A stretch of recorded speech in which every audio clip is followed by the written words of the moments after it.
ఎక్కువ tension feel అయ్యే మగాళ్ళకి కానీ, ఎక్కువ టెన్షన్ ఫీల్ అయ్యే ఆడవాళ్ళకి కానీ పిల్లలు పుట్టరు. ఎందుకంటే వాళ్ళ బాడీ ఫంక్షన్స్ అన్నీ దెబ్బతినిపోతాయి, వాళ్ళ పునరుత్పత్తి వ్యవస్థ కూడా చెడిపోద్ది, పిల్లలు పుట్టరు. రోజు వాళ్ళ మైండ్ నిండా ఏదో తెలియని విచారం, ఏదో తెలియని వేదన, ఏదో తెలియని ఆందోళన, ఏదో తెలియని దిగులు. కొంతమంది ఉంటారు చూడండి, ఊరందరూ గొడవలు మీదేసుకుని వీళ్ళు ముందే బాధపడిపోతుంటారు. ఇంకొంతమంది ఉంటారు విచిత్రమైన వాళ్ళు, ఈ రోజు బాధలు ఈ రోజు సరిపోవనుకుని సంవత్సరం తర్వాత జరిగే వాటి గురించి ఇప్పుడు బాధపడడం మొదలెడేస్తారు. ఎప్పుడు జరుగుద్దట అది వీళ్ళ జీవితంలో? సంవత్సరం తర్వాత జరుగుద్దట. దాని గురించి ముందు నుంచే అడ్వాన్స్గా బాధపడడం మొదలెడతారట. ఇలాంటి వాళ్ళకి ఎప్పటికీ ఆరోగ్యం ఉండదు. ఆందోళన, డిప్రెషన్, యాంగ్జైటీ,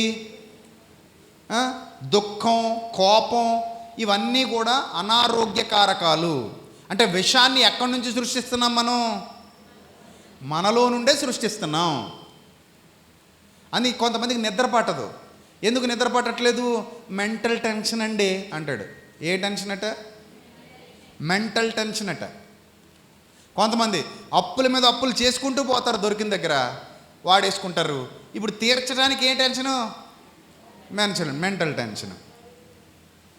నిన్ను అప్పు ఎవడు చేయమన్నాడు? తీర్చడానికి ఎవడే ఆడవమన్నాడు? అవసరానికి మించి చేసే తలనొప్పి పనులు. కొంతమంది చీటీలు కట్టేస్తారు, 10 లక్షలకో 5 లక్షలకో 1 లక్షకో 2 లక్షలకో. ఏదో కొండొచ్చి మీద పడిపోద్దని ఇప్పుడు పాడేసుకుని తినేస్తారు.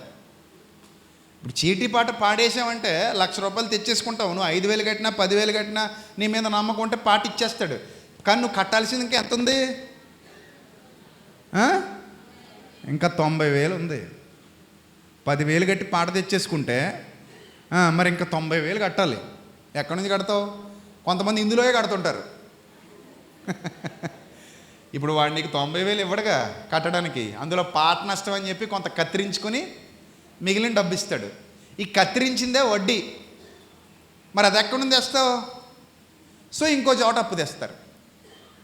అంటే 1,000 నరికి మళ్ళీ ఈ 1,000 పూడ్చడానికి ఈ 1,000 నరికి, ఈ 1,000 పూడ్చడానికి ఈ 1,000 నరికి, ఈ 1,000 పూడ్చడానికి ఈ 1,000 నరికి, ఇంక మళ్ళీ ఇక్కడ ఎక్కడో పూడ్చడానికి ఈ 1,000 నరికితే ఇంక నీ దగ్గర ఏమున్నాయి? మొండి చెయ్యి మిగిలింది. మొండి చెయ్య. వాళ్ళకి నిద్ర పట్టదు, సుఖం ఉండదు.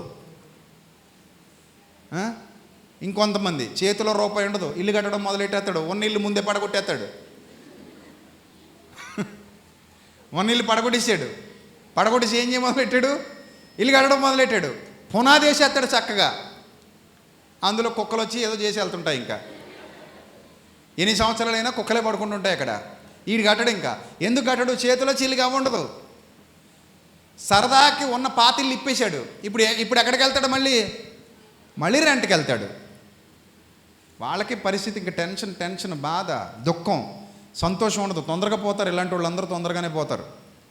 ఎందుకు తొందరగా పోతారంటే ఉన్నదానితో సంతృప్తి పడకుండా లేని దాని కొరకు ఆరాటపడే ప్రతోడు తొందరగానే ఈ లోకాన్ని విడిచిపెట్టి వెళ్ళిపోతాడు. పోయే ముందు ఒక్కసారి గ్రాఫ్ చూసుకున్నాడు అనుకోండి, వెనక్కి తిరిగి గ్రాఫ్ ఎలాగుంటుంది? గ్రాఫ్ ఎప్పుడు చాపలా నేల మీద బాకడమే, పైకి లేచిన రోజు ఒకటి కూడా ఉండదు. అప్పుడు అనిపిస్తుంది జీవితాన్ని చూసుకుంటే, దరిద్రపు జీవితం, ఈ జీవితం కోసం ఎన్నాళ్ళు ఇంత కష్టపడి ఇంత టెన్షన్ పడి ఒక్కరోజైనా సుఖంగా నిద్రపోయానా? ఒక్కరోజైనా కడుపు నిండా మంచిగా అన్నం తిన్నానా? ఒక్కరోజైనా నవ్వుతూ తిరిగానా? ఏ ఫోటోలో చూడు దరిద్రపు ముఖం, జిడ్డు ముఖమేనా? ఏ ఫోటో తిరగేసినా పాత ఫోటోలు ఎలా ఉంది మొహం? దరిద్రపు మొహం అనుకొని అలా ఏడుస్తూ పోతాడు పోయే లోకానికి, పోయే కాలం వచ్చినప్పుడు. సో ఈ మాత్రం దానికి పుట్టడం ఎందుకు, బతకడం ఎందుకు, సావడం ఎందుకు? సంతోషంగా లేనప్పుడు మనకు బతుకెందుకు? ఆనందంగా లేనప్పుడు మనకి జీవితం ఎందుకు? మన ఆనందాన్ని మనమే పాడు చేసుకోవడం ఎందుకు? మన సంతోషాన్ని మనమే పాడు చేసుకోవడం ఎందుకు? మన కింద మనమే నిప్పెట్టుకోవడం ఎందుకు? మళ్ళీ నెత్తి మీద ఐసు ముక్కలెట్టి కాసుకోవడం ఎందుకు? మీరే ఆలోచించండి.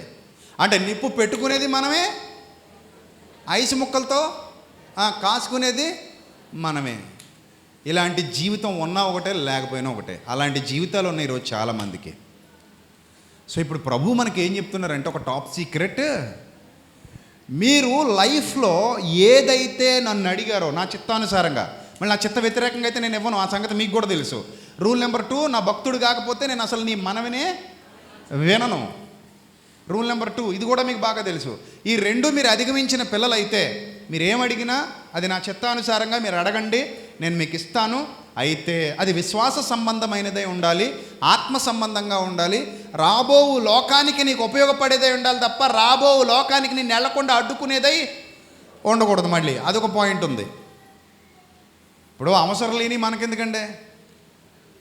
ఎలీషా ఉన్నాడు, నయమాన్ వచ్చాడు, మీకు ఏం కావాలంటే అవి నా దగ్గర తీసుకో బాబయ్య అన్నాడు. అప్పుడు ఎలీషా ఏమన్నాడు? నాకు వద్దు నాయన, నీది నువ్వే తీసుకెళ్ళిపో అన్నాడు. కానీ గెహజీ తన గురువుగారిని ఒక ఫూల్లా చూశాడు. మా గురువుగారికి ఏమి లేదు, దిమాక్ లేదు, మా గురువుగారికి తెలివి లేదు, మా గురువుగారికి జ్ఞానం లేదు. అందుకని కాళ్ళ దగ్గరకు వచ్చిన తల్లిని వద్దని పోగొట్టుకుంటున్నాడు, మా తల్లిని. సో ఇప్పుడు ఆ తల్లి కోసం నేను పరుగులు తీయాలనుకున్నాడు, పరుగులు తీశాడు, మోసుకొని మోసుకొని మోసుకొని తెచ్చుకున్నాడు. చివరికి కుష్ఠరోగాన్ని మిగిల్చుకున్నాడు. అప్పుడు ఎలీషా అనే మాటలు చాలా అద్భుతంగా ఉంటాయి. తోటలను, దాసదాసీలను, ఇవన్నిటినీ సంపాదించుకొనుటకు ఇది సమయమా, ఇదా సమయం అనుకుంటాడు. అలాగా మన జీవితంలో వ్యర్థమైన వాటి కోసం పరిగెత్తితే మళ్ళీ మనకు దొరకవు. మనకు ఉపయోగపడేవై ఉండాలి, అడిగింది నిజంగా రీజనబుల్గా ఉండాలి, అది దేవుని చిత్తానుసారమైనదై ఉండాలి, అది దైవభక్తుడిగా నువ్వు ఉన్నప్పుడు నువ్వు అడిగే స్థితిలో ఉండాలి. అప్పుడు ఎలా ఉండాలి అంటే సేమ్ టు సేమ్ హన్నలాగే. ఇప్పుడు హన్న ఏం చేసిందంటే అడిగిన దాన్ని పొందేశానని నమ్ముతోంది. అంటే సమూయేలు రాకముందే సమూయేలు స్పర్శను ఫీల్ అవుతోంది. That is the real faith. గుర్తుపెట్టుకోండి, ప్రతి క్రైస్తవ విశ్వాసి తెలుసుకోవాల్సినటువంటి సత్యం ఇది. సమూయేలు ఇంకా రాకమునుపే సమూయేలు స్పర్శను, సమూయేలు ప్రేమను, సమూయేలుకు పాలివ్వబోయే ఆ సంతోషాన్ని, సమూయేలును మోయబోయే ఆ తల్లి పేగు యొక్క సంతోషాన్ని, ఆనందాన్ని ఆ రోజు నుంచే అనుభవించటం, ఆస్వాదించటం ప్రారంభించింది. ఇదే సూత్రాన్ని, ఇట్స్ ఏ వండర్ఫుల్ టెక్నిక్, ఇదే సూత్రాన్ని యేసుక్రీస్తు ప్రభువారు 2000 సంవత్సరాల క్రిందట వివరంగా చెప్పారు. నేడు వైద్యులు చెప్తున్నారు, శాస్త్రవేత్తలు చెప్తున్నారు. వైద్యుడు ఏమంటున్నాడంటే ఇప్పుడు వచ్చిన లేటెస్ట్ టెక్నాలజీ క్వాంటమ్ ఫిజిక్స్ అంటారు దాన్ని.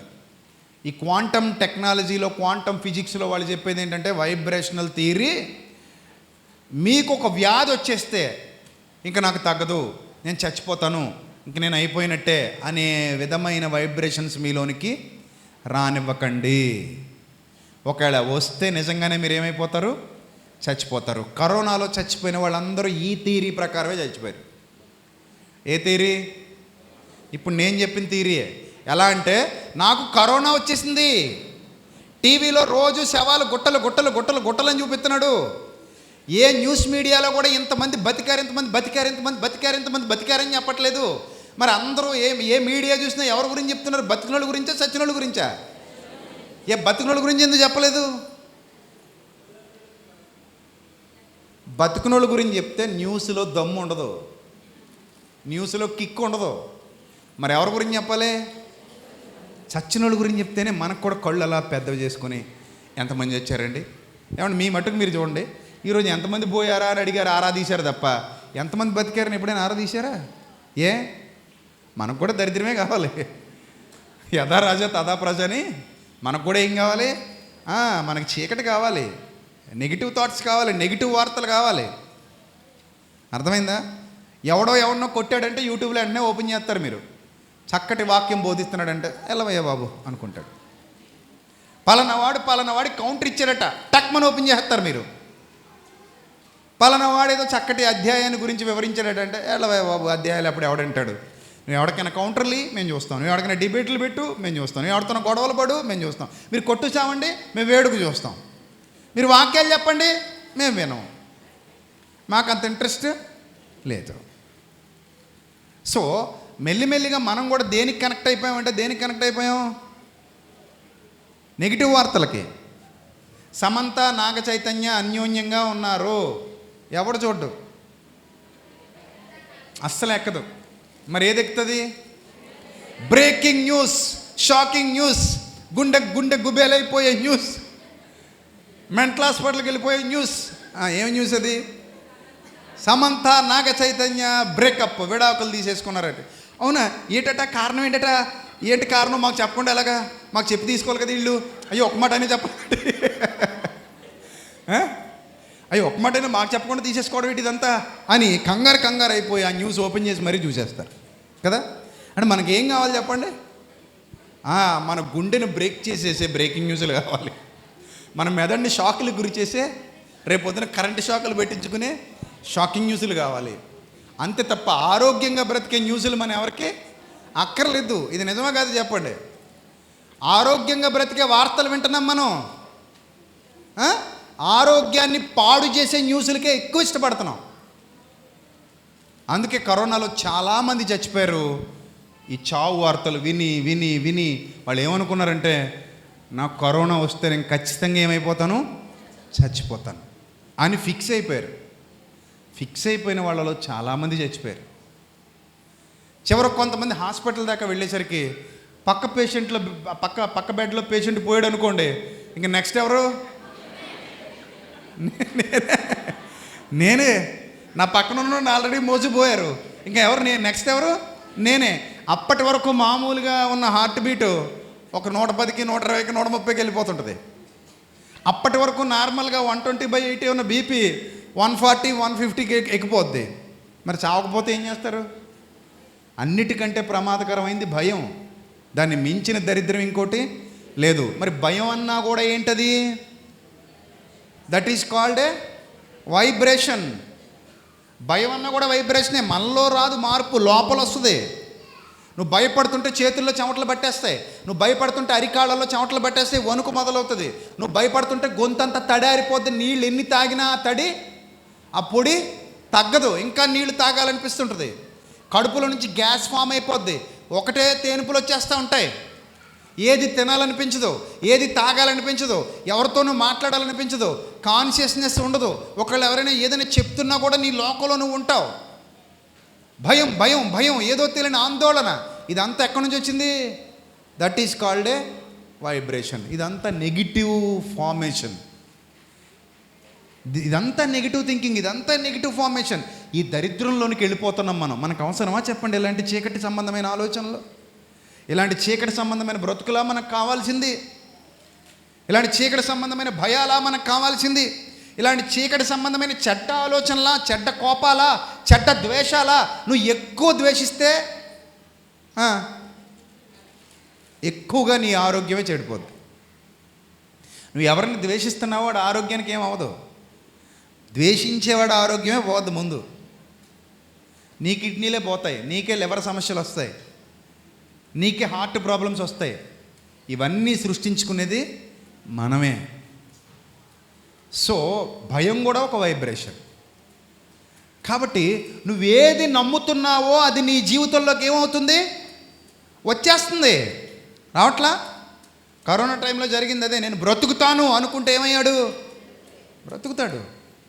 నేను చచ్చిపోతాను. మన డిఎన్ఏకి మనమే ఫీడ్బ్యాక్ ఇచ్చుకుని మన రాత మనమే రాసుకుంటాం. చక్కగా మన రాత మనమే రాసుకుంటాం. ఇంకా అప్పుడు ఏమవుతాం? చచ్చిపోతాం.